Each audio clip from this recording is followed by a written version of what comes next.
Hello, this is Cath. This is Alex. And Zach. And Echo's here too, and we Woof. That was Zach. Oh, it wasn't. No, It was Echo. We're recording on Darug and Gundungura land. Never ceded, always was, always will be. And it has been a while since we did one of these. Yeah, Cath and I did record one, and it was a bit low energy and also so very low long. energy. Do you know it was 30 minutes? No, and we talked about like 2 books. That's too long. Well, Sounds we talked so about it in exciting. Very low energy extreme. and really We talked long. about it in extreme depth, and I still have the recording in case anyone's just dying to hear more from us. Well, it was about Dorothy Porter.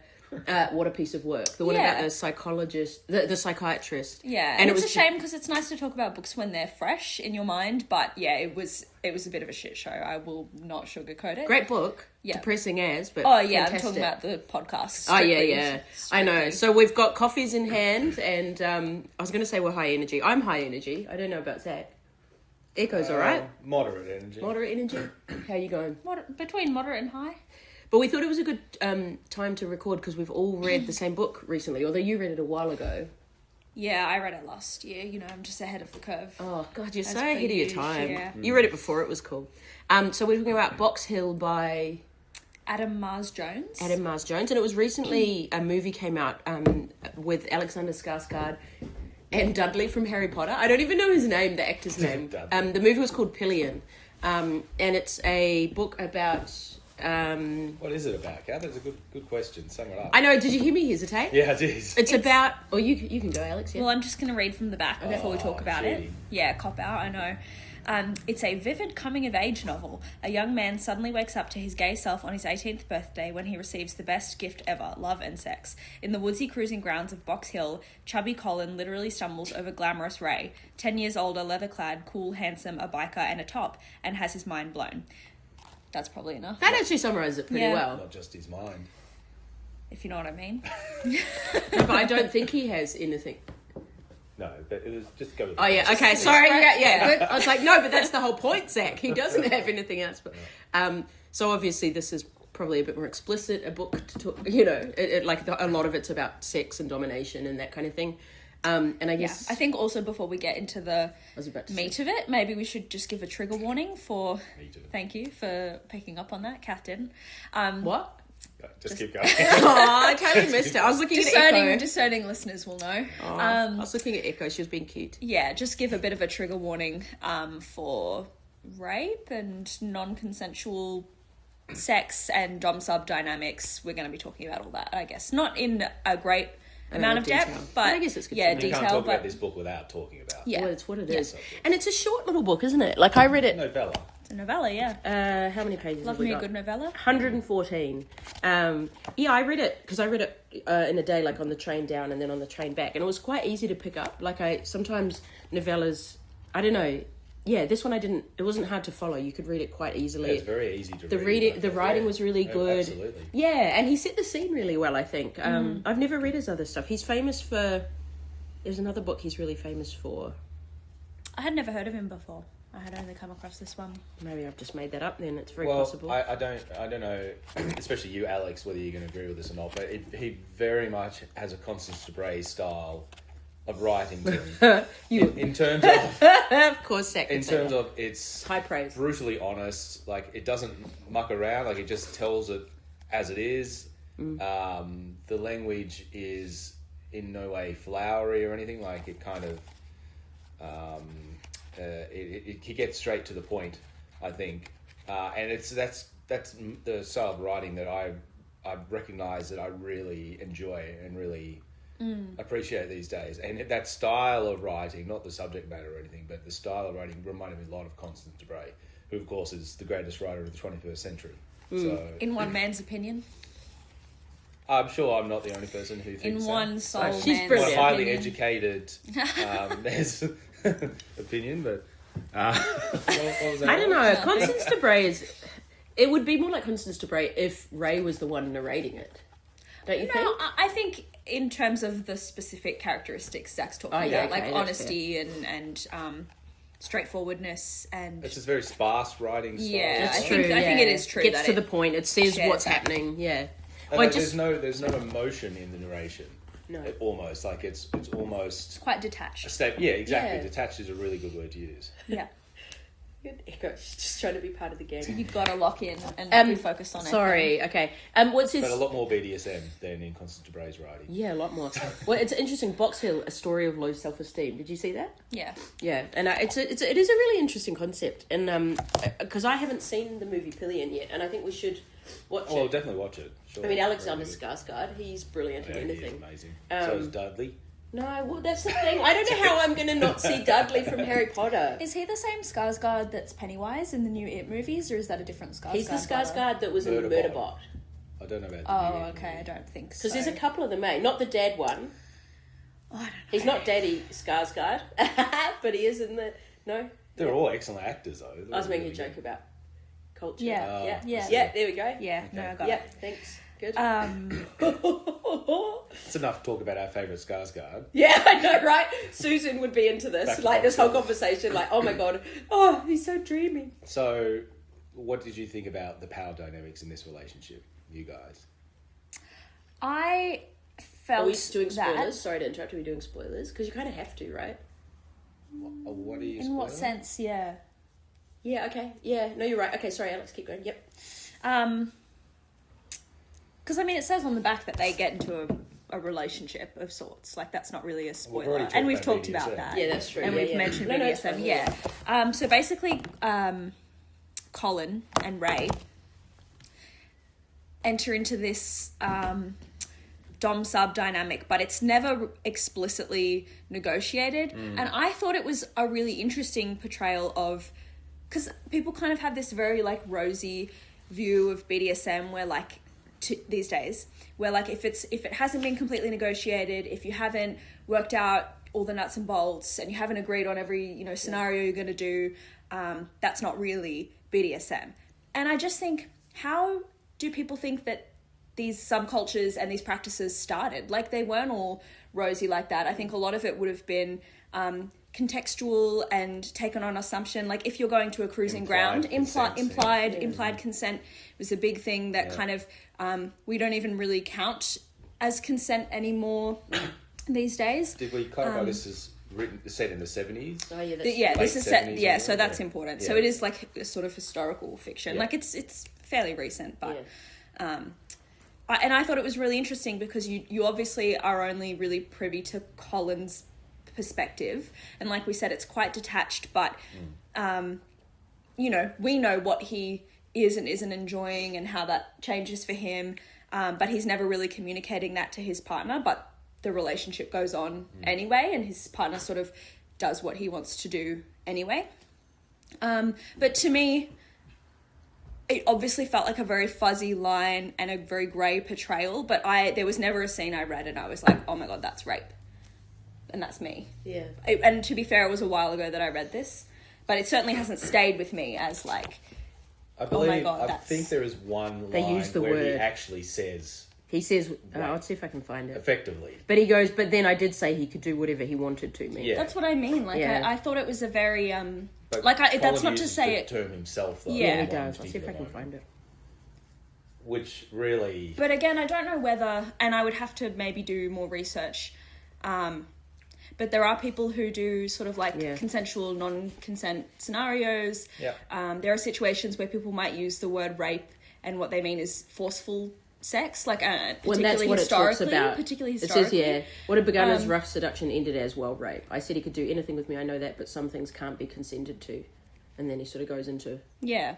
So I'm not sure I would agree with that. Some things can't be consented to. That's what I was just reading from. I know, I understand that. Yeah, well, but I think he was saying it hurts. Yeah. So this is not to say that it couldn't be triggering for someone who has gone through that. Like, I think it totally could be. Yeah. It's not to say it's not upsetting. You might have personal feelings about whether it's right or wrong or whatever. But I just thought it was really interesting because it was kind of this like nuanced, but also very like matter of fact in that kind of Constance Dubray way of like. These are, in some ways quite repressed, or like for Colin, inexperienced men who are obviously interested in trying these things. That's why he's there. Yeah. But don't have the language to communicate about it. And so those things are going to arise anyway you know, we kind of have a very rosy view of how these things are negotiated these days. And, like, I remember all the discourse that happened around it when, like, 50 Shades of Grey came out. Like, this is not a real BDSM relationship. It's like, well, it is. Both of the people in it think of it as BDSM. Is it healthy? Is it good? Is it how you think it should be practiced? Those are things to discuss. But I feel like you don't really get to decide what's real and not real in terms of what can play out in these communities and these relationships. So I think thought you it should was... be making those assumptions about two people's it's going to be relationships. different. Yeah, that you don't just know. don't know. You Yeah. just don't know Yeah, what's totally. going on behind the scenes, Totally. private conversations, those kind of things. Yeah. I mean, I think you used the word before, nuance, and I think nuance is really important when reading this book because if you read through it quickly, I think you can very, very much see Ray as just being someone who doesn't give a fuck about Colin and just uses him for sexual gratification. Yeah. And that's it. But I don't think that's true. no, I don't think that's true at all. I think you can definitely, there's little moments where you can just kind of feel the tenderness there, and that it is almost, it's a loving relationship to some extent. It's not a traditionally loving relationship, I think. I think Ray does love Colin. Yeah. He just, And I it's can... not a traditional way of showing it. Yeah. Well, and I can imagine if you have a lot of... If it's the 70s and you have a lot of internalized homophobia, maybe the only way to feel okay with yourself being in a relationship with another man is if you are the dominant one. And you could easily take that to an unhealthy extreme. Well, because I think that was the thing I struggled with most is, well, I guess, me being empathetic for Colin. And, like, because Ray never talks to him about anything. Like, his way of saying, I don't like your shaving cream, is to throw it in the bin and leave it out so that he sees it, that he's done it. And so Colin's like, does he want me to get a new one? Should I wear his? And then, so Colin wears his shaving cream and Ray doesn't say anything. So he's like, so I guess that's fine. Yeah. And I'm like, oh my God, just talk. Like for me, who's like the most epic communicator. It's a nightmare relationship. It was. And he did look after him and he kind of was tender, but he also just kind of ignored him and left him, and he knew nothing about Ray's life at all. Like, so can you really love someone when, I think he didn't know his last name, he didn't know what he did for a job. If he had a job, he just knew the life they had in the hours that Ray had given. I know that's part of being submissive, is like you have no power and you have no control, but it was all the time for 6 years. Yeah. Like, I don't know. And sometimes the reality for closeted relationships or for, you know, like, I think that's an important element that you can't really get rid of when you're talking about the BDSM parts of it, you know? Well, it would have been illegal in the 70s in the UK? Like under know. sodomy? I would say, so I'm pretty certain it would be, but Yeah, okay. But again, it's one of the situations where the biker gang in particular, I don't think they would have even considered themselves to be gay necessarily. No, I don't think so either. It's funny, I was thinking that scene where they play poker, and they wouldn't have considered themselves to be gay. Again, because they're the tops, so it's not really... Exactly. Yeah. It's the bottoms who are the gay men, not the tops in that situation. But also, I feel like Colin, the way Colin talks about Ray... Oh, he loves him. Yeah, he's that's obsessed the thing. with him. Exactly. Yeah. Like, he thinks he's the most beautiful, wonderful person. But that not knowing what Ray wants is part of the seduction to some extent, I think. Like, I think Colin, that's a turn on for Colin. Like, it's just, he can never quite know what's going on. He's always thinking, it makes him have to think about Ray all the time. Yeah, he's always a little bit unattainable. Yeah, exactly. Yeah. I think that's a big part of, and I think that's a deliberate thing by It Ray is as too. well. Yeah, do you remember the scene with him cleaning the motorbike wheels? Yeah. And I don't know if you remember, but Ray's like, he loves his bike and he's cleaning Colin's it. just watching him. And Colin's just watching, and Ray doesn't look at him once. And he's like, he's like, I'm sure he knows I'm watching him, and he's deliberately not looking at me. Yeah. And that was like a big turn on, because he was like, he's acting as if I don't exist. Exactly. And so, my God, can you imagine me? I'd be so thirsty. I'd be like, hey! Sorry, that was very loud. Oh, hi, Echo. It was a really interesting look into sort of the dynamic of, I don't know, of this world. I was just reading The Ethical Slut this morning, and they were saying they thought that BDSM came from men in particular returning from war, and like wanting to be in control and wanting to be which is kind of an interesting historical thing. I don't know, it's I wonder how it would look, you know, with different genders and things, and I don't know if you could tell this story in the same way about two women. I don't know if they would have Or the a man same... and a woman. Or a man and a woman. I don't know if they would feel have... very different. Yeah. And the what do you same think about the relationship? fact... Sorry. No, that Ray... that Colin was 18 and very inexperienced... that Colin was... really inexperienced, and Ray was a lot older. Like, so Colin had never really gone out into the world, but I guess he didn't want to. Like, he kind of was like, I didn't know I wanted this until it happened, and now it's all I want. I don't know, because would it be... Yeah, well, I think his naivety is a big part of the reason he ends up in that situation. Yeah. And also a big part of why he stays in it, apart from being in love with Ray and enjoying some aspects of it. Like, it's also the first experience like that he's ever had. He has no frame of reference for what, he should... quote unquote want from a partner. But it's all wrapped up in his low self-esteem, I think, like, because he's like, Ray's so wonderful and I'm so awful and overweight and shit and useless. So I don't know, like but it's like it's someone. He's an 18-year-old who is, I think, quite depressed and hates life and feels terrible about themselves. Yeah. And then they meet someone who changes their life and makes them, gives them this sense of purpose and makes them feel amazing, even though they're being degraded. I was going to say licking his boots and stuff. No, but I mean that's a he's turn into on it. to some people. Yeah, like, that's true. It might not be the kind of thing I would do, but it's some people. I leave my boots by the door. Something that's it's important if you're going to read a book like this not to be too judgmental about other people's lifestyles as well and other people's kinks and. Well, and I think it did that well, actually. I think it did, for me, I don't know. I think I think. I read it going, okay, this is really interesting. And there were some parts and I was like, oh no. And bits that I was just like, oh, okay. But even so, it was like, no, but this is kind of a weird, beautiful love story. I think that's the importance of Colin being so detached is like, because he's not sort of projecting any strong emotion onto your reading experience, the way you feel about it is completely your own response. And then you kind of realize as you're going through, like, I'm projecting. I'm projecting that onto him. It's so true. That's so well said. And it causes you to examine, like, this is how I would feel in that situation, but we don't know how he's feeling. Like, I'm making a lot of presumptions right now. That's really important. You know who that sounds like? Constance Bray. I knew you were going to say that. Right. On that note... I'm going to finish with this quote. This is what Colin says. If there are leaders, then there must be followers, and I had followership skills in plenty, just waiting to be tapped. To this day, I can't see a fat kid in shorts without wanting to rush over and give him what comfort I can to tell him it won't always be like this. Yeah. It's I recommend reading it for sure. It's short, it's easy to read, and it really is. It kind of challenges a lot of what we are told relationships should look like. Plus, also being a motorbike rider, it's really interesting to see the rider culture from that time as well. Also, what's up with the jacket? So was it like a onesie leather jacket? Yeah, that's very common. Onesie? Yeah.